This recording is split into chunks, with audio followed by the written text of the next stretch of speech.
जय हरी. एकादश स्कंधाच्या 5व्या भागाला सुरुवात करूया. नाथांनी या ठिकाणी आपल्या ग्रंथाची फलश्रुती सांगितली आहे. या ग्रंथामध्ये दाखवलेल्या मार्गानं जो जाईल त्याला आत्मज्ञान होईल आणि भगवंताशी एकरूप झाल्यामुळे परमानंद भोगायला मिळेल. त्याचं जीवन धन्य होईल. एकाकार टीका सुरुवात करताना आधी तर त्यांनी सगळ्यांना वंदन केलं. गणेशाला, शारदेला, संतांना, जनार्दन स्वामींना.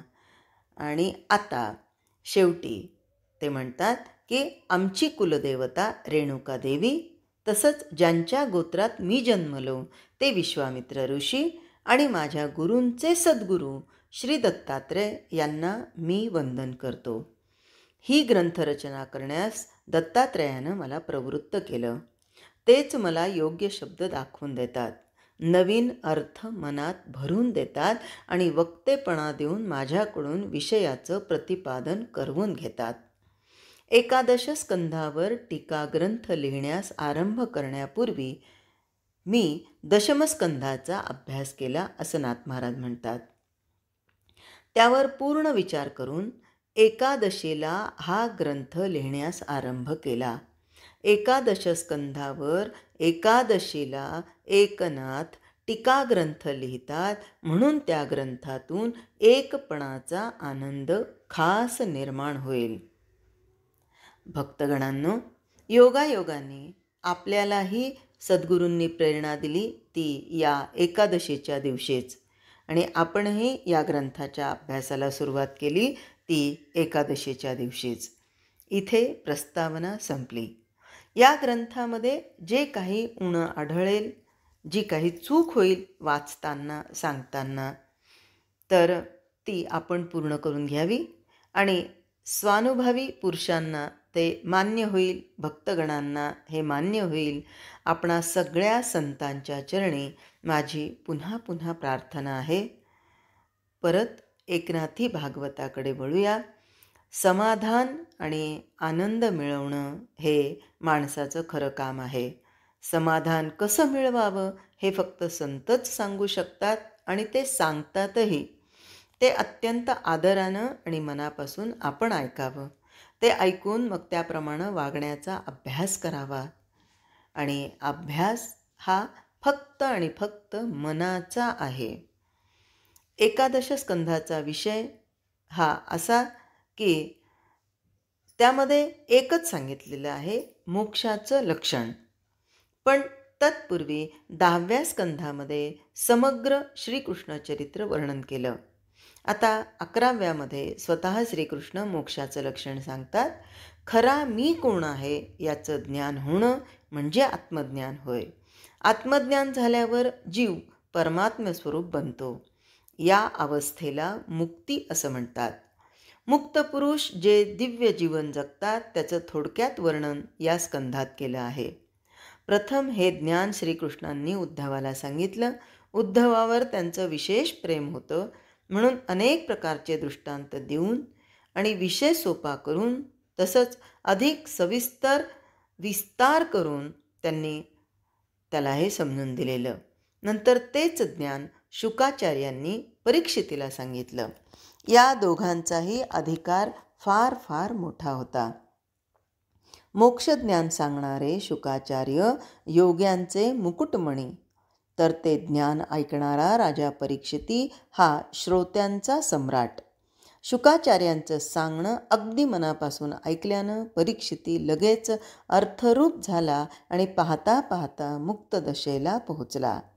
अर्थात आपणही त्याच्यासारखं मनापासून श्रवण केलं तर त्याला मिळालेलं फळ आपल्याला मिळेल, नक्कीच मिळेल, यात शंकाच नाही. भागवतामधील मोक्षशास्त्र मनापासून श्रवण करण्याचं कारण असं की मोक्षाचा विषय खरोखरच मोठा सखोल आहे.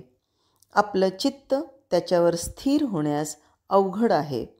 म्हणून ज्यांना मोक्षाची खरी तळमळ असेल त्यांनी अत्यंत एकाग्र मनानं हा विषय ऐकावा आणि ऐकताना सर्वेंद्रियाचे कान करावेत. मन सावधान ठेवावं आणि प्रतिपादन केलेल्या विषयाचं अनुसंधान चुकू देऊ नये. असं अनुसंधान ठेवून श्रवण केलं तर मन तत्काळ अर्थरूप होऊन जाईल. अर्जुनाला गीता सांगणारा आणि उद्धवाला ज्ञान सांगणारा श्रीकृष्ण भगवंताचा पूर्णावतार होता. श्रीरामचंद्रांच्या अवतारात भगवंतानं कर्तव्याचा आदर्श दाखवला. जीवनाच्या प्रत्येक अंगामध्ये कर्तव्याचं बंधन पाळून कसं वागावं ते दाखवलं. पण श्रीकृष्णाच्या अवतारात पूर्ण मुक्त आनंदमय जीवन कसं असतं ते भगवंताने दाखवलं. इथे फक्त विशुद्ध प्रेमाचं तेवढं बंधन होतं. श्रीकृष्णानं प्रत्येक जीवाला आकर्षित करून घेतलं आणि त्याच्या मनोरचनेप्रमाणे वागून त्याची देहबुद्धी काढून घेतली. गोपी काम वासनेनं आल्या. भगवंताने त्यांना निष्काम करून प्रेम तेवढं कायम ठेवलं. कंस भयानं आला, त्याला तन्मय करून मोकळा केला. शिशुपाल द्वेषानं आला, त्याला देह सोडून मुक्त केला. अर्जुनाला आणि द्रौपदीला घरगुती संबंध जोडून आपल्यामध्ये मिसळून टाकलं. श्रीकृष्णाला जीवनात त्याज्य मुळी काहीच नाही, फक्त त्यामधील देहबुद्धी तेवढी नको. असं त्याचं चरित्र फार दिव्य आणि गहन आहे. भक्तालाच तेवढं ते समजतं. उद्धवाला मोक्षशास्त्र समजून देणारा श्रीकृष्ण पूर्ण ब्रह्म असून सर्व देवांचा देव आहे. उदार कीर्ती करण्यासाठी त्यानं यदुवंशामध्ये लीलेनं पूर्णावतार धारण केला. वास्तविक भगवंतानं आत्तापर्यंत पुष्कळ अवतार घेतले.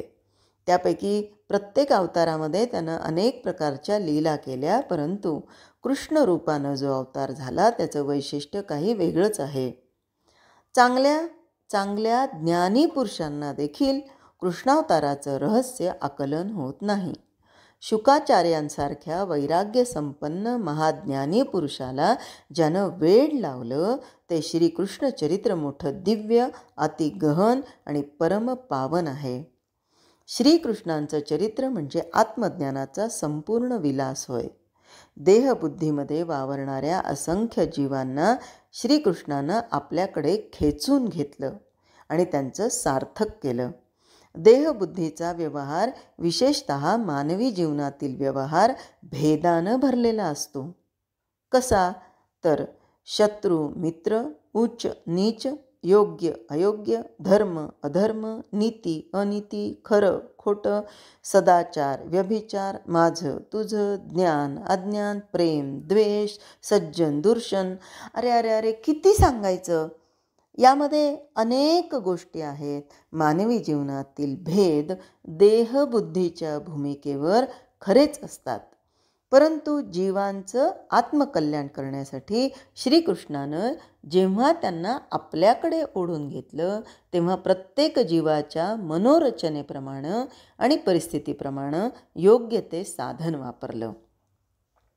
भगवंताशी एकरूप होऊन जाणं हाच खरा धर्म, हीच खरी नीती, हेच खरं ज्ञान आणि हाच खरा सदाचार होय. ते साधण्यास अधर्म, अनीती, अज्ञान आणि व्यभिचार साधनरूप होत असेल तर तेही करण्यास श्रीकृष्णाने मागे पुढे पाहिलं नाही. अनंत भेदानं भरलेल्या मानवी जीवनात त्यानं आत्मबुद्धीचा संपूर्ण प्रकाश पाडला आणि दिव्य प्रेमाचा वर्षाव करून शास्त्र बंधनांना लाजवून टाकलं.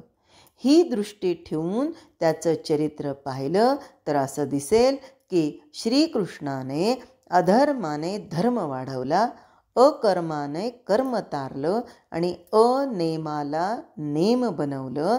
तसंच त्याने संगानेच संगापासून सोडवलं, भोगाने योगाची वाढ केली, त्याग केल्या वाचून त्याग घडवला, कर्मठपणाचं जाड्य मोडलं आणि प्रत्यक्ष भोगामध्ये मोक्षाचा अनुभव दिला. आजच्या भागात इथेच थांबूया. जय हरी.